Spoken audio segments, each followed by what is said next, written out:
It may feel like we're going through a cultural revolution right now in the Western world, but there was a real cultural revolution. It's called the Great Proletariat Cultural Revolution. And I've been asking Ellis Yan, president of TCP or CEO of TCP for a long time, to tell us his story because he just seemed to fit the age bracket. And Greg, what a story.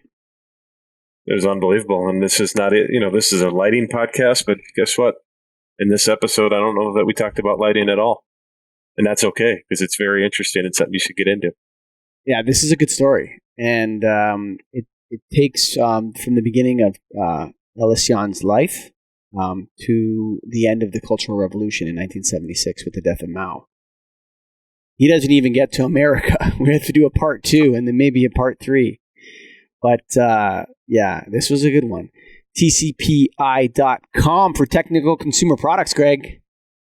That's right. And they're doing virtual lunches with Ellis. Ellis is a unique individual in this industry, someone that you should listen to if you haven't or talk to if you haven't, because he is very passionate and you can see it on what he's offering. This virtual lunch, he's doing 3 a day. They started as a temporary thing, but they're keeping this thing rolling, and they go 3 times a day on different topics related to lighting, and they give you a $20 gift card for every time you do a unique topic for lunch. So you can sit there, have lunch, and listen to Ellis and talk and interact with him. Highly suggest doing that. Check it out on their website. And they also have contractor rebate programs. So another unique thing that TCP does that I haven't seen anybody else do. They're putting out some nice programs for distributors, for lighting people. So check them out today. Yeah, and it's just a good nailed member, TCP for a long time. Go to nald.org if you want to join. But there's not a lot of people like Ellis Yan in the world. There just isn't. So my suggestion would be to give this one a roll. I want to have some half-cooked rice first, though. Welcome back, Ellis Yan. Thank you. Thank you for inviting me back again. No problem. Our pleasure.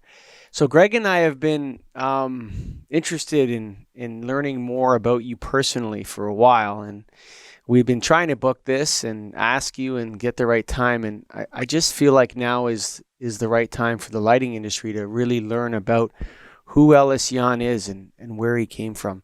So I'll start right off. When and where were you born in China?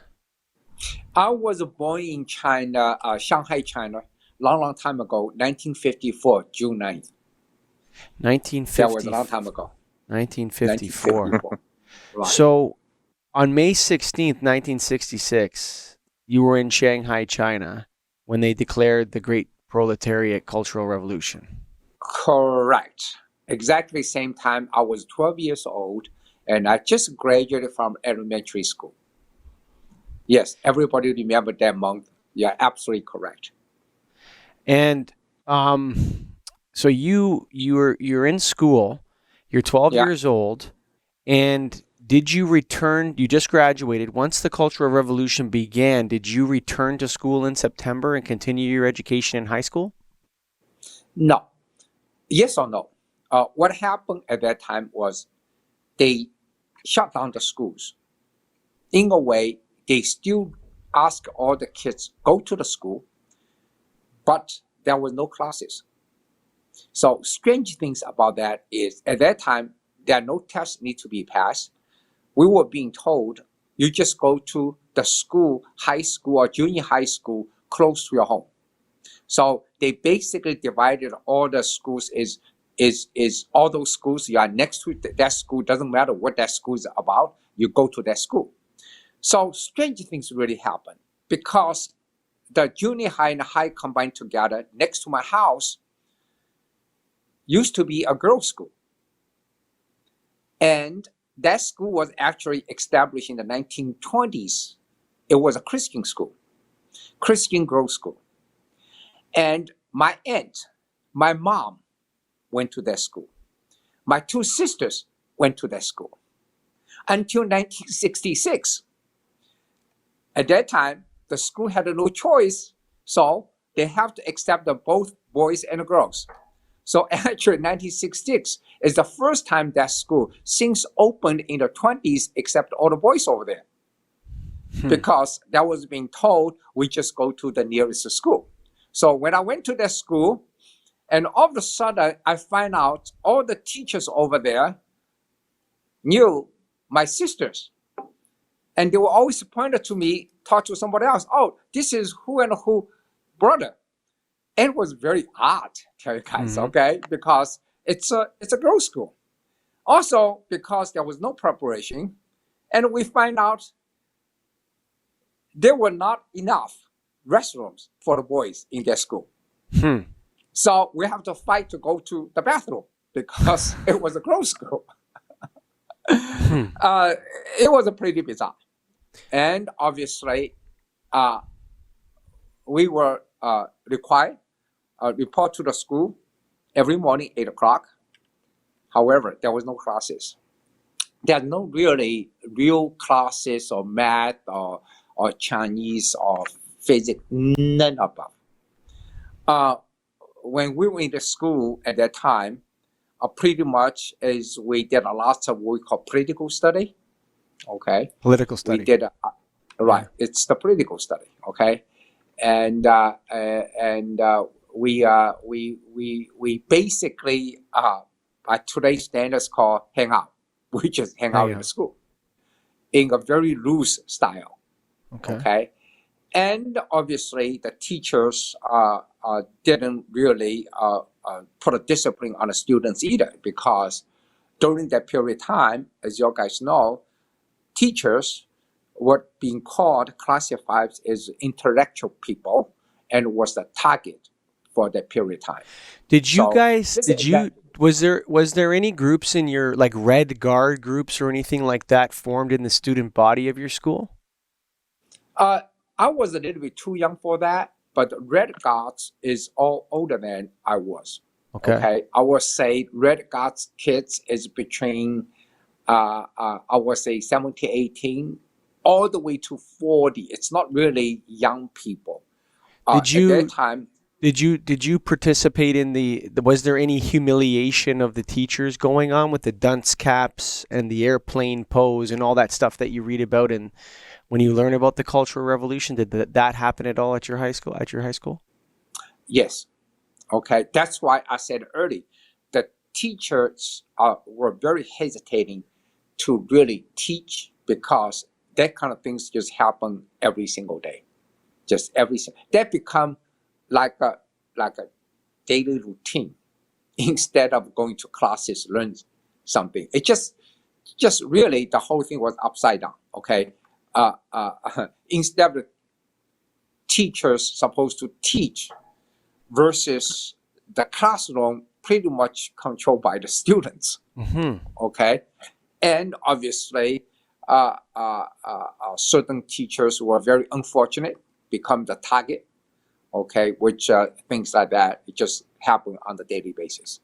They would go and search the teachers' offices for American paraphernalia or for foreign currency or for bottles of wine from France, and they would accuse them of being capitalists or being not in favor of the revolution or whatever, and then they would be subject to this humiliation. I would say that the example you're using is not happening, because it didn't have the Coca-Cola can or American dollars. Those things never existed during that period of time. However, okay, it will go more than that. For instance, that if it's a teachers are a female, even their hairstyle, even the shoes they're wearing, all become the subject. Does that make sense to you guys? It doesn't make any sense, but I know what you're saying. Like, it's completely insane what happened. But no, if the teacher wearing a stylish shoes, oh my God, that day she become the target, and the students really would take the shoes off and cut the shoes in half. Things like that. It's very bizarre. Was there a student that was like the leader of this group, or how did your school, how did it happen? One student did it, then everybody just piled in and helped out? I don't get that part of it. It's really it's not very formal.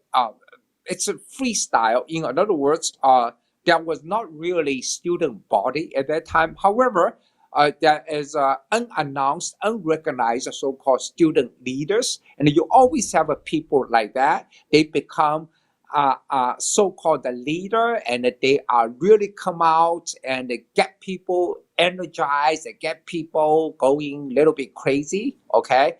And the people will follow those leaders at that time. Not really a formally organization. It just to think about when you have a chaos, you always have a people just like that. Just like that. And you Just quickly, always have Greg. people will follow. It's interesting. When you're in a rebellion, so when you're in rebellion, okay, against something, you don't have to build anything beautiful. You don't have to put a lot of effort into anything. Your victory is just destruction. Correct. Right? And So the worse than that, it's a measurement of the rebellion is how much you destruct it. exactly. The more kids or people do that, the more they feel good about themselves. That's why it's very bizarre. Yes. Very And bizarre. I might know the answer, but why does a teacher show up if they're going through all this? Because they're forced to? They Is have that to.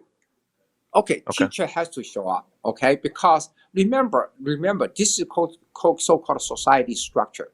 I think sometimes people don't understand. Okay, remember since 1949, the social structure being built in such a way because people do what is being told. So sometimes you can they're being forced into that, but in general, that's what they're being told. So they've been told to show up, and they know. They knew at that time when they showed up, something might happen to them, but they still will show up. Huh. Okay, Crazy. So can say you actually witnessed one of your teachers being put into that airplane pose with the head down that's so famous from the Cultural Revolution in China. Like that's the symbol, the teacher on their knees like that. right, because it just happens every day. Huh. It's just not like something very unique. It's just every single day. It's like a daily routine. Huh. How many years did you spend in that high school? I spent 3 years in that high school. So did you have 3 years of the Cultural Revolution in your high school where this madness was happening every day? Yeah, but if you understand, that's the first 3 years of the entire 10 years Cultural Revolution. The Cultural Revolution lasts for 10 years. Sure. That was just the 66, 67, and 68 to 69. So by the Chinese school standard, on the 1969, the 3 years I supposed to graduate from junior high school. Yeah. Okay. So what did you learn in that time frame? I mean, that to me is 6th, 7th, and 8th grade, or 7th, 8th, and 9th grade, whatever we want to call Correct. it here. But Right. what did you learn in that time frame? Anything? Did you do any subjects, or were you just free for all? No, zip. I don't remember anything. I don't remember any specific subject I learned. Okay. Yeah. It's funny, but it's tragic. I tell you, I always tell people my formal education was elementary school. that's real, you know. Obviously, Wow. afterwards, I come to the States, went to college. This is another story, but real at that time. Okay, basically, me, not just me, the entire country skipped like 10 years. So not like I'm unique. No, I'm just one of them. It just whole thing just skipped like. That was the first 3 years. What were your parents doing while all this was going on? Were they subject to some censorship? Were they forced to or were they on the side of the Cultural Revolution? Where were your parents at? Obviously, my father was an entrepreneur, and actually he built up a factory and a company manufacturing alloy wires. Okay, which mix different metals into the wires. For one example, old days in the incandescent bulbs, inside is an alloy. Okay, it's sure. Alloy. So he built that company, and however, because of that, he was being classified as capitalist. Capitalist, yes. Okay, right. Okay, so he been classified. Okay, because every person or people in the structure of society, you have to be classified into the certain groups. Okay, that's the structure of the society. So he was capitalized. He's a capitalist. So because he was capitalist, he became the target of the Cultural Revolution, part of target. Remember, we're talking about during the Cultural Revolution, one group is called intellectual, including the scientists, doctors, teachers in that group. They have another group we call it's a capitalist, which means they used to own the companies. Okay, they used to have their own business. Okay, that's another group. That group also being treated as the same as the first group. So yes, so my parents were. This is like the elites. These are like the elites that the mob targets, that they're blaming their problems on. It's like the elites, the capitalists and the intellectuals. If we just got rid of those guys, everything would be amazing. That's the attitude of the Cultural Revolution, right? Correct.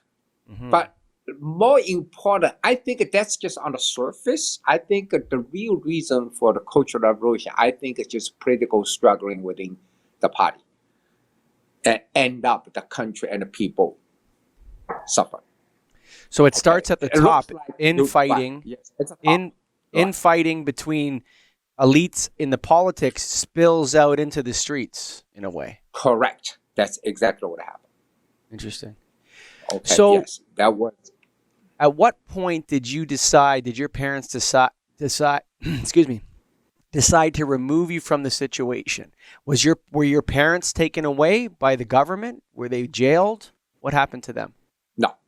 Obviously, our life changed because before 1966, my childhood was very pleasant. We didn't have any issues because the life was still good. Okay, but as it happened in 1966, first thing is obviously they come and they so-called the Red Guards. They just basically took everything away. Okay, and that being said, the life become a little bit difficult at that time. Okay, it just simply a little bit difficult. Okay, obviously, my dad was still working in the factories. Okay, he became the regular workers in his own factory. Okay, and my mother didn't work at that time. Okay, because she used to be a teacher. Obviously, she couldn't find a job at that time. Okay, so we will stay low. Okay, stay low. Which means we didn't make any trouble. We didn't talk anything. We tried to stay as low as possible. So even we were the target of that, we survived through.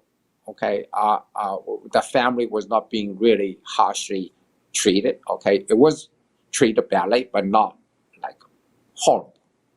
Okay, obviously maybe we were lucky. Okay, maybe we people. Those red guys could be a little bit different, not as bad as others. Okay, so kind of in that sense, we always say, we were very lucky and we survived through it.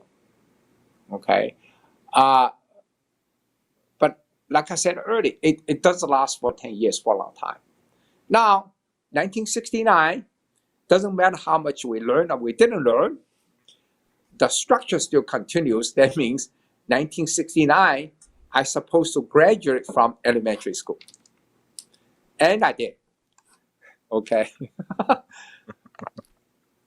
At that time, you guys may heard, all the kids were sent to the countries to do the farm working. To farms. Right, to the farms. I would say besides kids have some health problems, pretty much every healthy kid being sent away. Are you saying from age 15 and on, or every kid at any age? Yeah. No, not age 59. It's about the graduation years. Start from 1969. Okay. Actually, we're a little bit late. Actually, you're talking about 6 years gap, because if you're talking about from junior high all the way to senior high, all the way to the college age, that huge group of young kids were all sent to the farm. Yeah, that's because they had to forget the four olds, right? I was remembering from the Cultural Revolution, Mao told all the youth that they had to forget the four olds. Old thoughts, old habits, old customs, old religions. And to rebel is good. So that is what you were taught in school, though, was it not? By at the time, was the four olds to Yes, get rid of the four absolutely. olds? So they want to so-called being re-educated. Yes, Okay. re-educated. Yes, Re-educated. Okay. Since we were never being educated before, now we need to be re-educated. re-educated. Yes, and to know that anything that your heritage is bad. Your old thoughts are bad. Old religions are bad. Old customs. What's the other one? Yeah. So the four olds: old customs, old habits, old thoughts, and old religions. To rebel is good. So you were re-educated, and then you go to work. Is it a rice farm? Is it a pork farm? What kind of a farm is it that you're working? Okay. First of all, that was a political talk. Okay. But the real reason for that, in my personal opinion, is which country went through such a chaos. Yeah. Cities. If you live in the cities, city didn't have enough food. If you think about it, the economy is being destroyed, how do you support all the people? Food. Mm-hmm. So that's another way to depressurize this situation. Just send as many people out of the city as possible. That's my own personal opinion. Do you lose your Hoku though? If that happens, the Chinese system of Hoku, where your main city, do you lose it if you're sent to the countryside? All of them, right. So that you lose all your rights. You lose all your I'm not your city civil boy rights. anymore. Everything's being moved out, right? Everything moved out. That means if I go home, let's say I want to take 2 weeks off, go home, right? I have to eat my parents, my brother, sister's food. Because my kudo, like you said, is no longer there. Holy macaroni. So, right. Okay.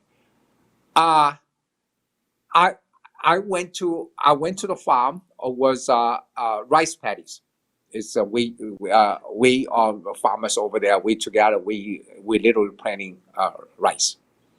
So I was the lucky one because the rice ones that means I've been sent to the south. Okay. If the kids were sent to the north, obviously north people they didn't have rice over there, so the food is more tougher than from the south.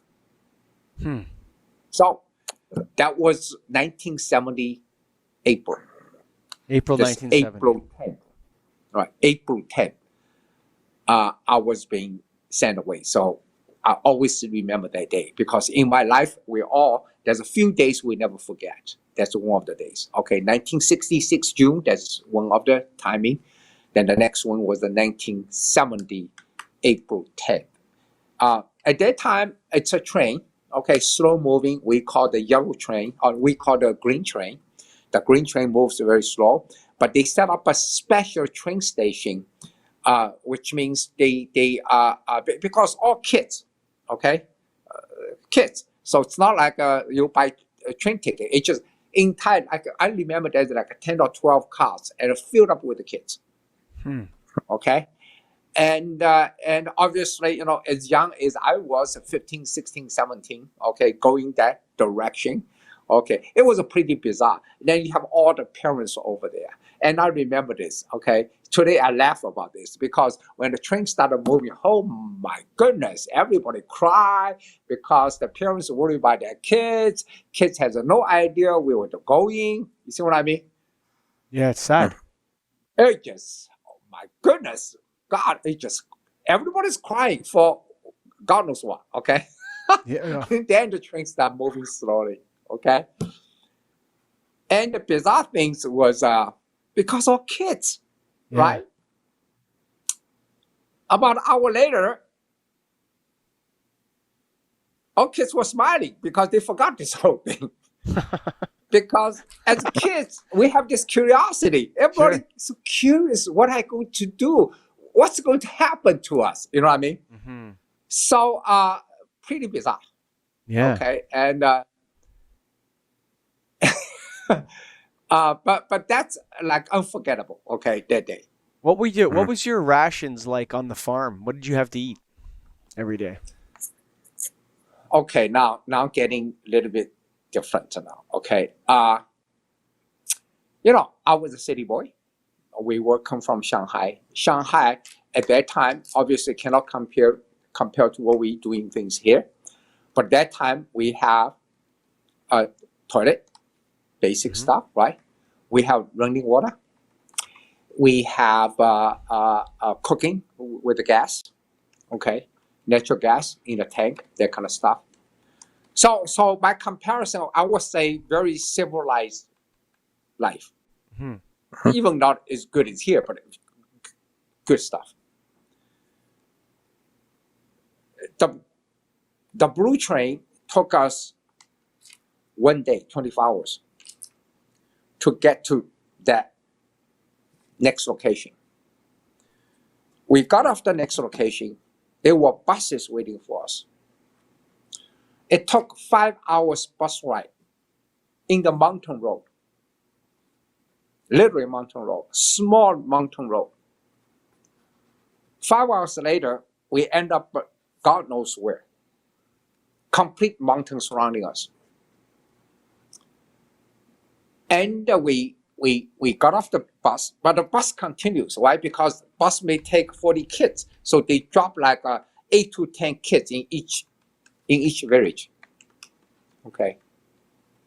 So we got over there, and the local farmers were very nice, and they gave us one kind of big small warehouse type of room. Let me put it this way. I don't know if you guys watching those shows. Okay, these days we're watching those exciting shows. Let's say Vikings or The Last Kingdom. Those very old, a couple of thousand years ago. Okay,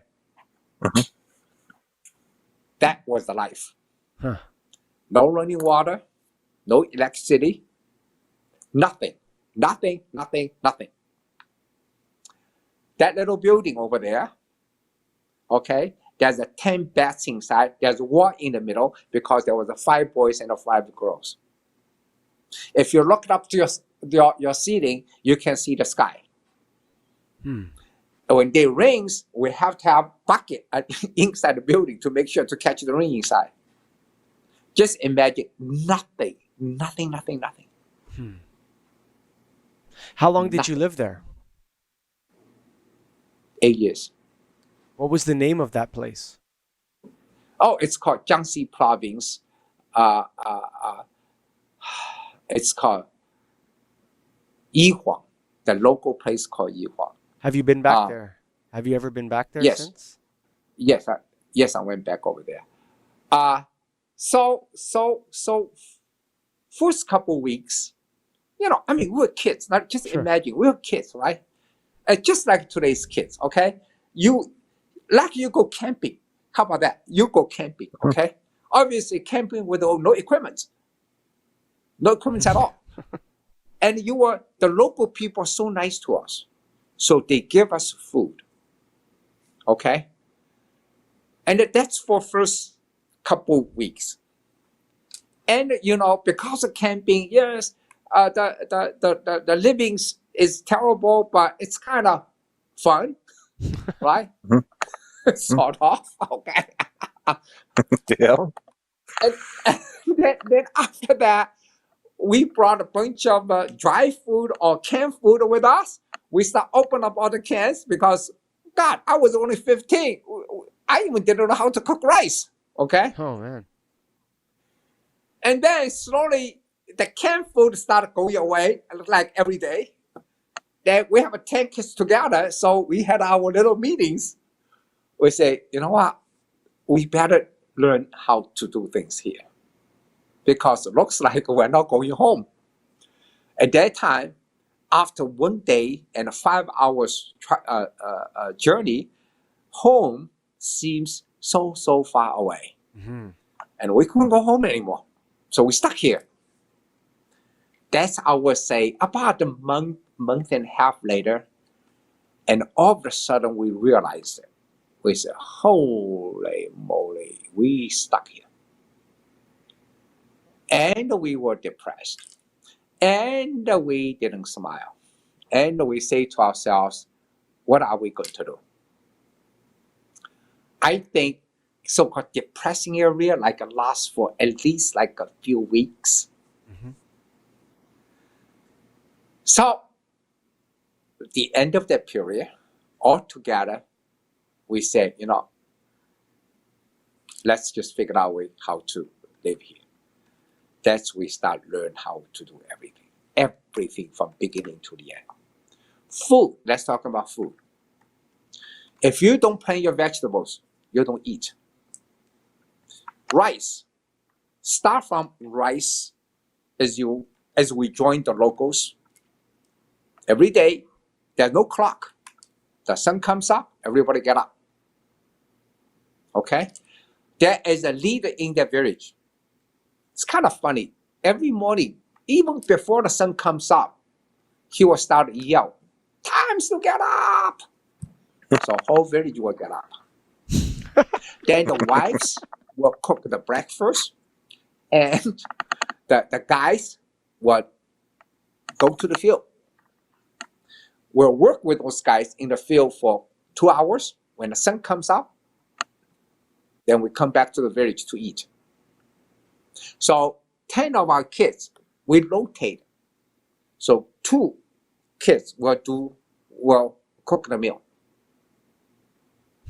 Okay?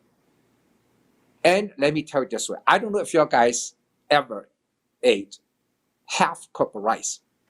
Yes. Half-cooked. We ate a half-cooked rice for at least a couple months because we didn't know how to cook it. It's awful, guys. Half-cooked rice. It was like, holy moly, okay?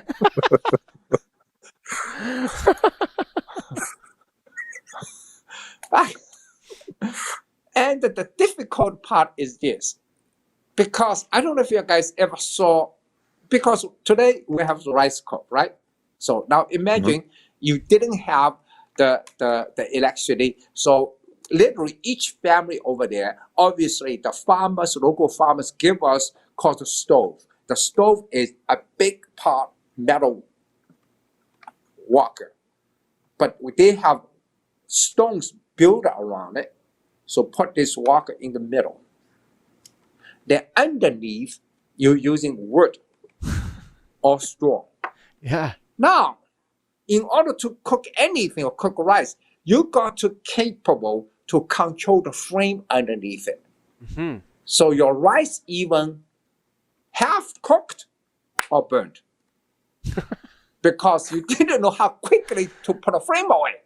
So next you know is everybody eating burnt black rice. That's our lesson number 1. We really learned that. Oh God, it's just like every day we say, how come they can have a good rice? We couldn't cook a rice. Are we stupid or not? Yeah. Wow. So But did it's you very have simple because any meat? Did you guys have any pork or any meat, chickens or anything like that? so obviously they're going to refrigerate over there, right? So what happened was each family of the village every month, because they raise pigs. So they actually manage it. So every month they rotate it. So 1 month, one family will pick a date, okay? Then they will slaughter 1 pig. And then the family will keep 25 to 30% of the meat. Then the rest of meat will share with the rest of the villagers. Okay? When they keep the 25% of meat, the only way they can make the meat to survive, they literally put tons of salt on it. Salt. They keep the meat in the salt. And after that, the meat will survive at least 6 months. Because of that, then each month, each family will kill 1 pig. So we were having pork once a month. Okay. How many people were in the village? Sir. I think at that time I think the village was very small. I think we have like 15 or 16 families in the village. Okay. Remember, we're in the mountain, so the village is very small, not like you are in the flat land. Okay. And obviously later on, about 4 or 5 years later, we learned how to raise the pigs too. So we become part of that. So 1 month was us. We'll kill 1 pig for everybody else. Hmm. That's how the meat comes. Otherwise, you really cannot go to the store. There's no store over there. Sure. There's a little store in the town, a very, very small town. All they sell is soy sauce, for instance. Okay, cigarettes. I was going to say cigarettes. Okay. Yeah. Yeah, cigarettes. Okay. I mean, that kind of cigarettes, I tell you, 1 pack of cigarette, the cost convert to US dollars today, 2 cents. 2 cents. Wow. But we even didn't have the money to buy the 2-cent cigarette. So later we learned, okay, we learned how to plant the tobacco leaves. We actually, few years later, we rolled our own cigarettes because we didn't have money to buy the cigarettes in the store. So we rolled it. We're so good at it, I tell you. So that's how you talk about primitive, guys. It's just you have to do everything. Nothing is available to you. Nothing. So you lived there 8 years. Yes. How does the process? Are you 7 or 8 years. About 7.5, 8 years, right? Are you receiving mail from your parents? Is there any in and out mail? Oh, sure. The mail will come from Shanghai. You will travel about a couple weeks. My mom will almost like every week or 2 to 3 times a week. My mom will write the letters to me, and with my dad and my sisters. And obviously, I write to them, 2 to 3 times a week. Yes, the mail service was there. When did you start to see that there was going to be a time for you to leave the village and return to Shanghai? I never returned back to Shanghai in an official way. I never did it. So in the 1976, okay, at that time, that's another benchmark of the time, which the Cultural Revolution was over. Okay, announced. And Deng Xiaoping is the name everybody heard, become the leader. So the first thing he did, he said, got to put all the education systems back. Now, the difficult part was where everything was being destroyed, how do you put everything back?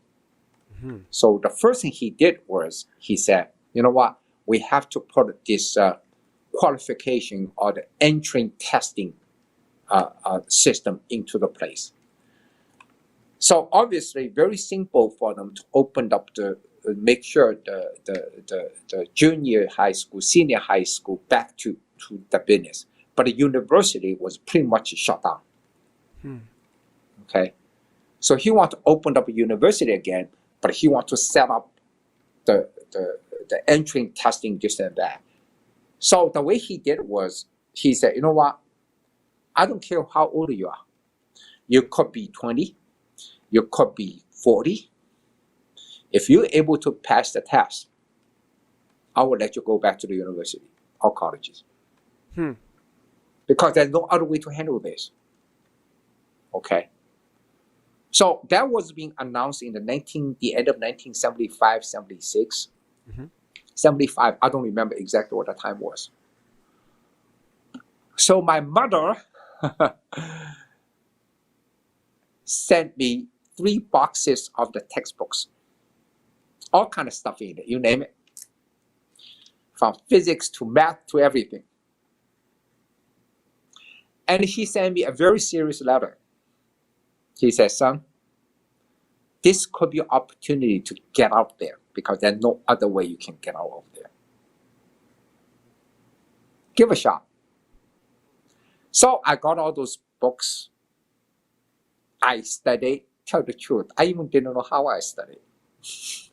I even didn't know if I got it, I learned, I didn't learn.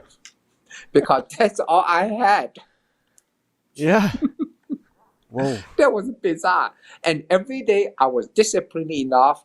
In every evening, I spent 3-4 hours after the farm work just look at those books. Sometimes I stare at one page for all night long because I had no idea what this page was talking about. But I guess I've learned something. I guess, okay. Did you pass the test? I passed the test. Actually, I don't know how I did it. Actually, later on, about a couple years ago, finally I saw the statistics, okay?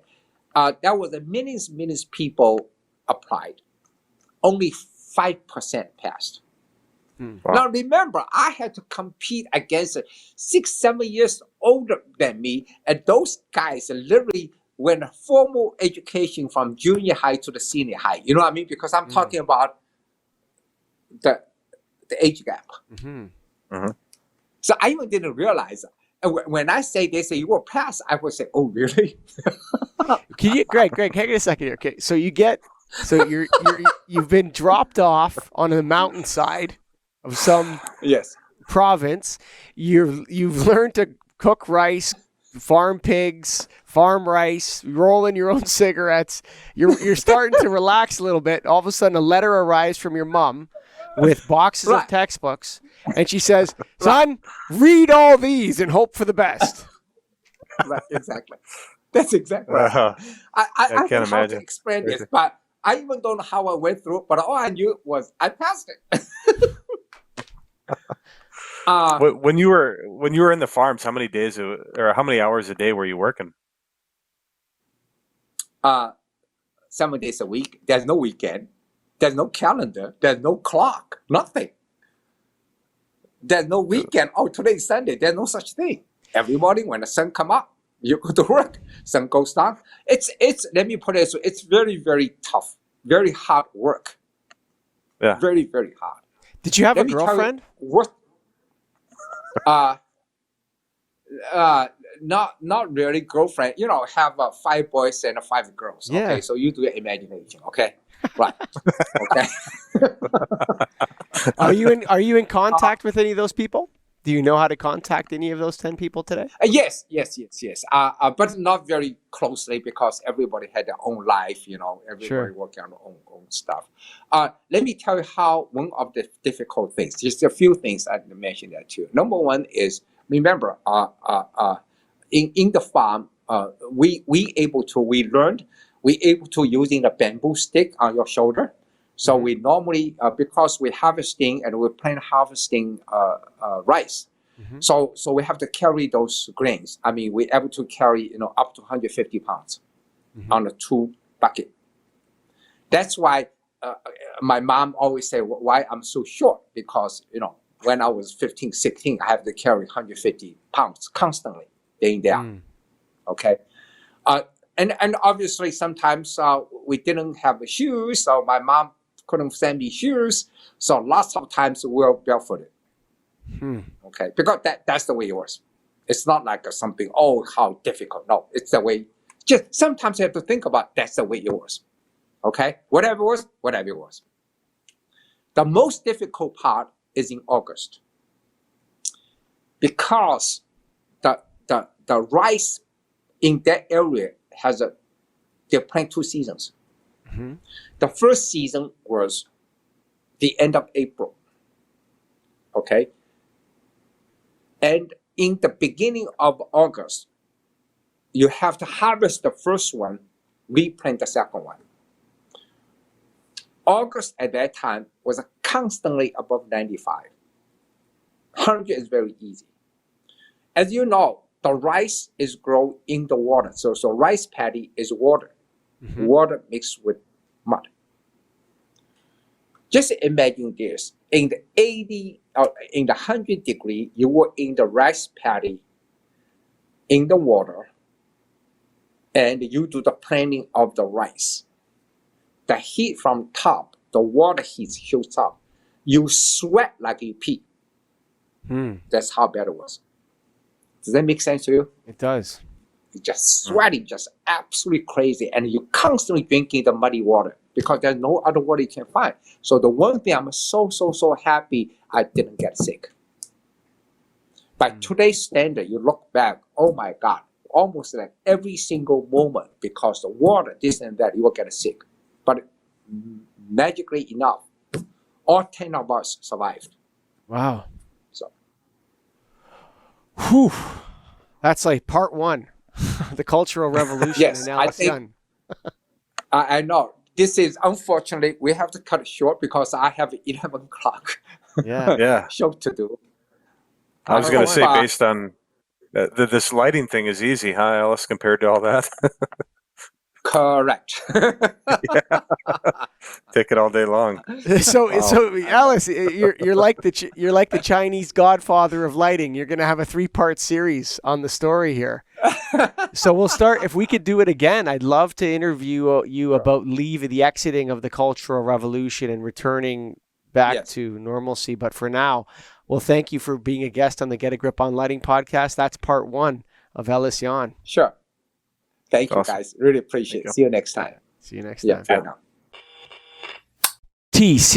TCPI.com for technical consumer products. One of the great companies in the lighting business, Greg.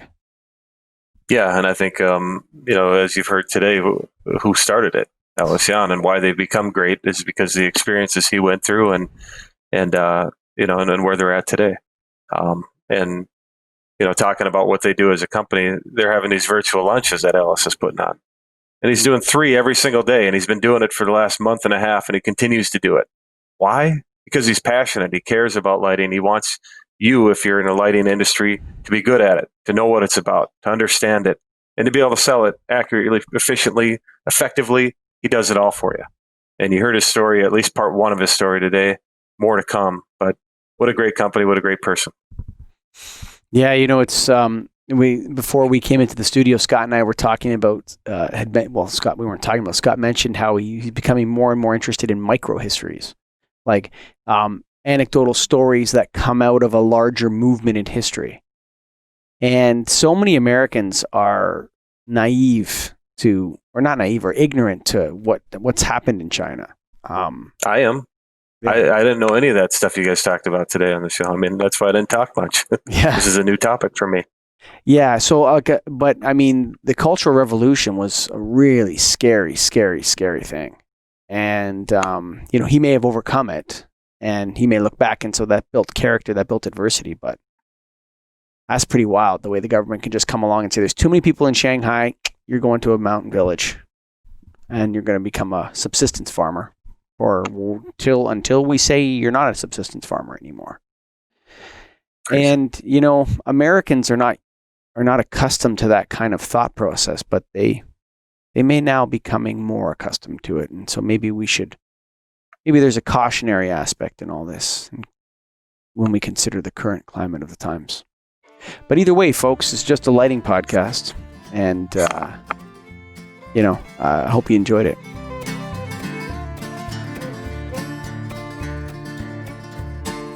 Written on the rectory wall, there's a sign there for all. You are lost, Lord is there to find you.